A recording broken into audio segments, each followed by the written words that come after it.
So I had a very long and productive day today. Got to meet up with some friends and study anatomy for several hours. And so we were going over the stomach, the liver, abdominal cavity in general, and all that other fun stuff that goes with it, most of which I've already made videos for. And then we get to the pancreas. And a friend tells me, "Oh, well, do you know the hormones?" And I was like, that's cute. What hormones? And she goes, well, the exocrine. Oh man, how would you say that in English? So you have the endocrine, and the exo. I'm just gonna say endo and exo because I have no idea how you pronounce it in English. Part of the pancreas, and in the exo part, there's hormone production. And this is the part where I go, is that test relevant? And she goes, well, yeah, I mean, if you get tested on it, you could get tested on it. And this is the part where I'm smiling. I was smiling, but inside I'm like, oh, kill me, I'm gonna die. So, let's talk about the exopancreas hormones.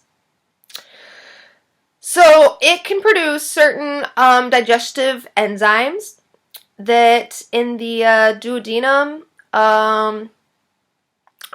they're activated in the duodenum from hormones such as gastrin, secretin, and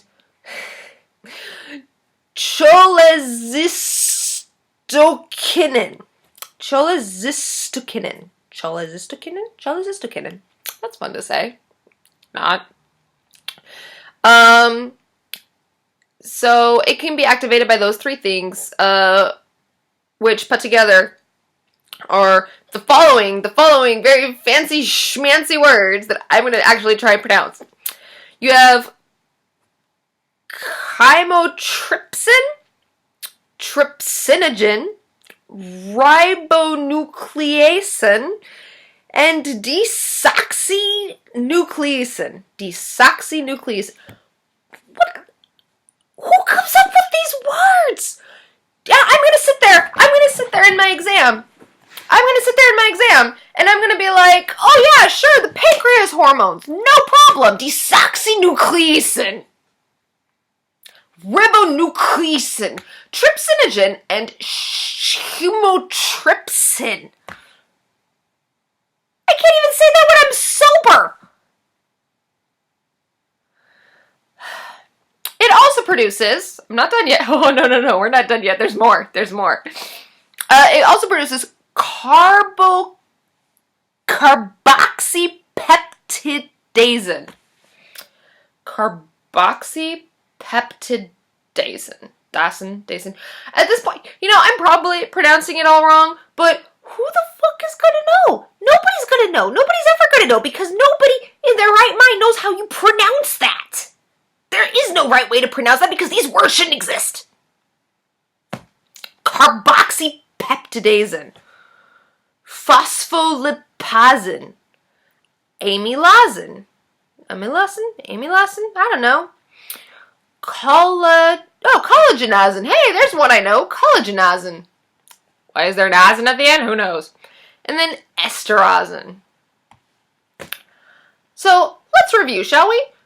Chymotrypsin, trypsinogen, ribonucleasin, desoxynucleasin, carboxypeptidase, phospholipazin, amylazin, collagenazin, and esterozin.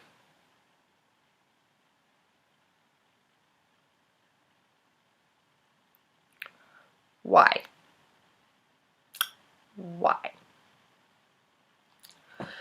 So anyway, the exo part of the pancreas produces these pre-step digestive enzymes which are activated by hormones and produce the following, which I'm not going to repeat again. I'm not doing that to myself.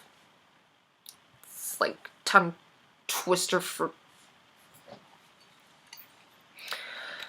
Okay, so then you have the endo part. It doesn't have any exit passageways, and it also produces hormones. Insulin, or B cells, glucagon.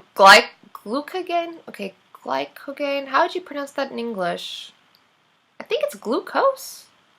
I think you would translate it to glucose. A cells, and then C cells, D cells, and F cells. Isn't that nice? B, A, C, D, F cells.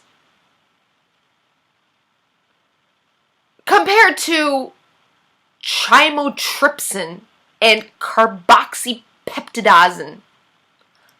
A cells, B cells, C cells, D cells, and F cells.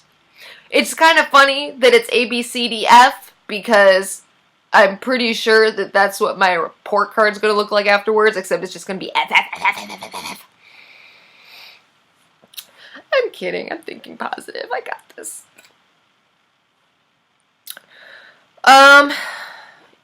Yeah, so you have like these exit passageways in the pancreas,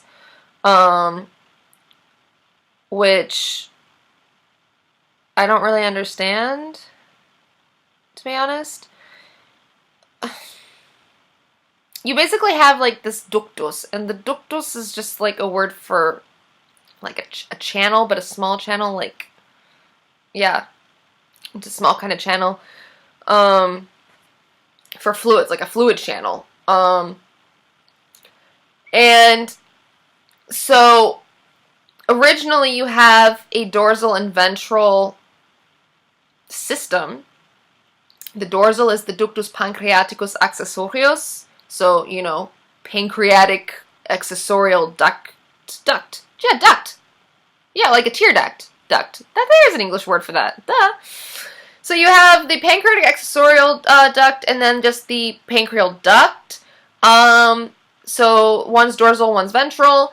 And then in horse and dogs, both ducts remain like separate. And you just have your papilla duodeni major and minor.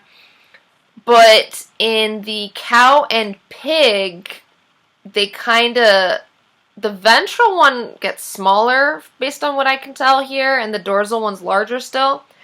And so it's just the ductus pancreaticus accessorius, so it's just the accessorial pancreatic duct. And you have the papilla duodeni minor. Papilla, by the way, is just like these little, little tiny little finger-shaped thingies that, like little microscopic finger-shaped cells. And then in small remnants and in the cat, you have just the pancreatic duct, not the accessorial duct, and you have the papilla duodeni major. So you have in horse and dog, you have major and minor. In cow and pig, you just have the minor, and in small remnants and cats, you just have the major. What all of this means, I have no idea. I probably should know what it is, but I don't. I genuinely, this is all brand new information to me. Like, I'm just actually doing this to kind of process, because I'm sitting here and I'm just like, what the hell does any of this mean? I don't understand the hormone production. This is anatomy. This is pathology, histology, immunology, anything but anatomy. Existential crisis. I'm dying. Can't do this. Help. Someone help me. Anyway, that's all for today. See you next week, I think.